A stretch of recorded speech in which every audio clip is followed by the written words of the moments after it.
So I'm normally a pretty quiet person, more of a listener than a conversation contributor. However, if you happen to stumble across one of a few very weirdly specific subjects, I don't shut up. With this week's kind of open-ended theme about rants and raves, I don't really have a specific subject to rant about, so this should be interesting. VidCon, VidCon, going to VidCon, going to VidCon.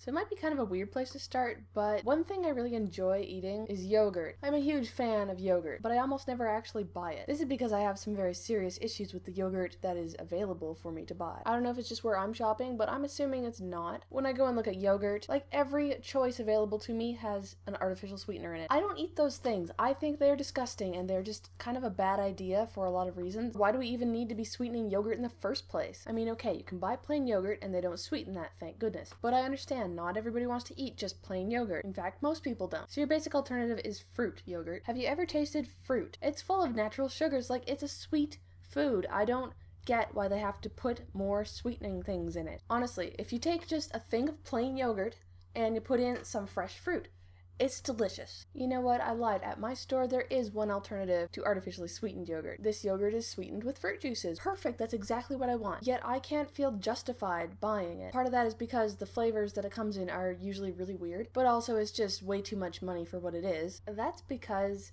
it is yogurt that is specifically marketed for babies. And it only comes in little cups like this in a big package, and, you know, I don't buy yogurt like that. It's wasteful, and I just don't feel comfortable with that myself. And I mean, it's really nice that babies don't have to eat all the artificial sweeteners and the extra sugar. That's real swell. But at what point does it magically become okay for babies to be eating these things? Because there has to be a point. That's why they don't market these things for adults. Oh, it just drives me nuts. Another thing about yogurt that I don't get. You know how when you buy a thing of yogurt, it has like a foil thing on top? So, you know, you get your yogurt, you open it up, you peel that part off, and then you just have a container of yogurt, right? Well, apparently that's not what everybody does. The foil is there to like seal in the freshness or something, right? So once you peel it off even a little bit, it's kind of just useless. Yet I know people who just leave it on there like some sort of weird little flap that you have to fold down every time you want to be finished with the yogurt. What the frick is the point? Oh, I just don't understand people sometimes. Here's another thing about food. What is with everybody and their Instagrams of food? I know I'm not the only one that's bothers. For one thing, I kind of have a problem with Instagram in general, but that's not really the point I'm trying to make. My issue is more with the food pictures. I get that food photography is a thing, and it can make food look really appealing, which is useful for like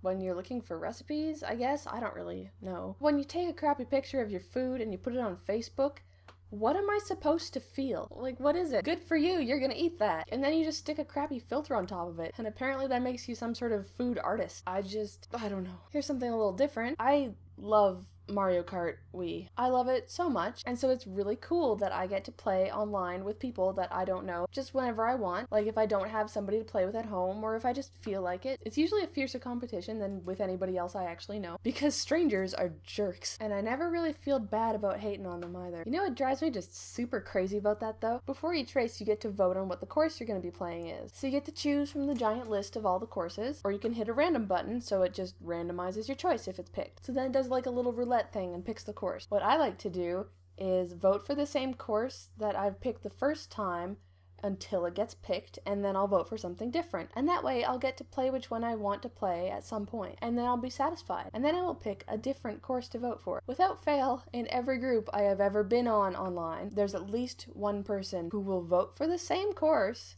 no matter what. It doesn't matter if it gets picked 4 times in a row, they will keep voting for it, and then we'll play it forever, and I don't really understand what they're doing. Do they really want to play Luigi Circuit 5 times? Or do they just really want to make me mad? Sometimes I'm not sure. That's pretty much all I got. I would like to point out that though I might have stronger than average opinions about these things, I don't really want to debate them. So if you disagree about what I've said about any of these things, or you just want to talk about it, I'm not going to get involved in an argument. It's just not what I do. Although I'm not sure how you could argue any of those points, to be honest. That wasn't supposed to sound like a challenge. Oh yeah, I dyed my hair. Maybe it's not as cool as Zara's blue hair, but I like it. I might be in the minority here, but brunette is definitely where it's at. See you next week.